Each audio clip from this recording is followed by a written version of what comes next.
নমস্কার, আজকে আমি বানাবো আলু আর পটল দিয়ে বাটা মাছের পাতলা ঝোল। একটা কড়াই নিয়ে নিয়েছি, এর মধ্যে কিছু মশলা ভেজে নেব।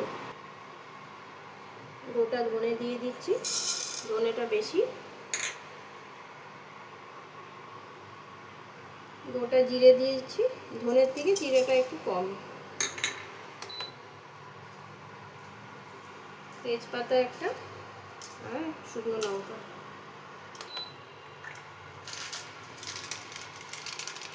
কিছুটা গোলমরিচ দিয়ে দেবো। গোলমরিচটা দিয়ে দিচ্ছি, এটা ভেজে নেব। আমি মাছটা আগেই ভেজে রেখেছিলাম, এটা দুটো কাতলা মাছের পেটি আর এই যে ছোটো ছোটো বাটা মাছ ভেজে রেখে দিয়েছি। তেলটা গরম হয়ে গেছে, এর মধ্যে গোটা জিরে দিয়ে দেবো। আমি আলু পটলটা কেটে রেখে দিয়েছিলাম, যে আলু লম্বা লম্বা করে পটলটা, এগুলো আমি ভেজে নেব। সবজিগুলো একসাথে দিয়ে দিলাম। আলু পটলটা ভাজা হয়ে গেছে, এর মধ্যে ঘষে রাখা আদাটা দিয়ে দিচ্ছি।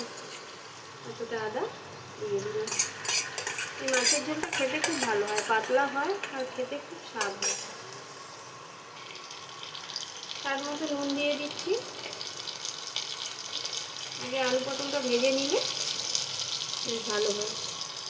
হলুদ দিয়ে দিচ্ছি, এবার একটু কষিয়ে নেব। সামান্য একটু জল দিয়ে দেবো। একটু ধনের গুঁড়ো দিয়ে দিচ্ছি, ধনের গুঁড়ো দিয়ে দিচ্ছি। ধনের গুঁড়োটা একটু বেশি দেবো। জিরে দিচ্ছি না এর মধ্যে, জিরে তো ওখানে শুকনো খোলায় ভেজে রেখেছিলাম। দুটো চেরা কাঁচা লঙ্কা দিয়ে দিচ্ছি, ঝালটা নিজেদের মতন করে নেবে। লঙ্কাগুলো প্রচণ্ড ঝাল, খেলে মনে তিখি খারাপ হয়ে যাবে।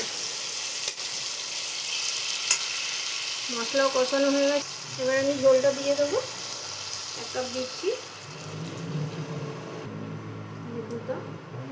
ঝোলটা একটু নিজেদের মতো করে নেবেন, লোক বেশি হলে ঝোল তো লাগবেই। আমি 2.5 কাপের মতন জল দিয়ে দিলাম। ঝোলটা ফুটে গেছে, আর বেশি শুকোবো না, এরকম পাতলা পাতলাই থাকবে।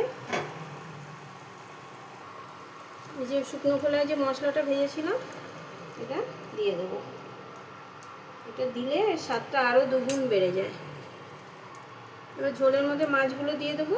দুটো এই মাছ ছিল, কাতলা মাছের পিস, এই দুটো দিয়ে দিচ্ছি। আর এই মাছগুলো দিয়ে দেবো।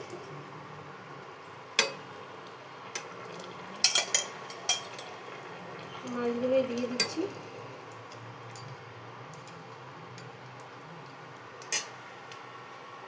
রান্নাটা কমপ্লিট, এবার আমি সার্ভ করে নেব। রান্না কমপ্লিট, এবার আমি সার্ভ করে নেব। এই মাছগুলোকে তুলে নিচ্ছি।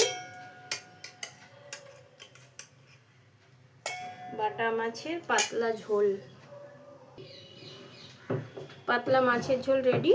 এটা গরম গরম ভাত আর মাছের ঝোল থাকলে আর কিছু লাগে না, কারণ এখন যা গ্যাসের পরিস্থিতি, মানুষ কিছু রান্নাও এক্সট্রা করতে চাইবে না। আর আমি তো 4 বছর ধরে ইন্ডাকশনে করছি, এই জন্য আমার গ্যাসের থেকে টেনশনটা দূর।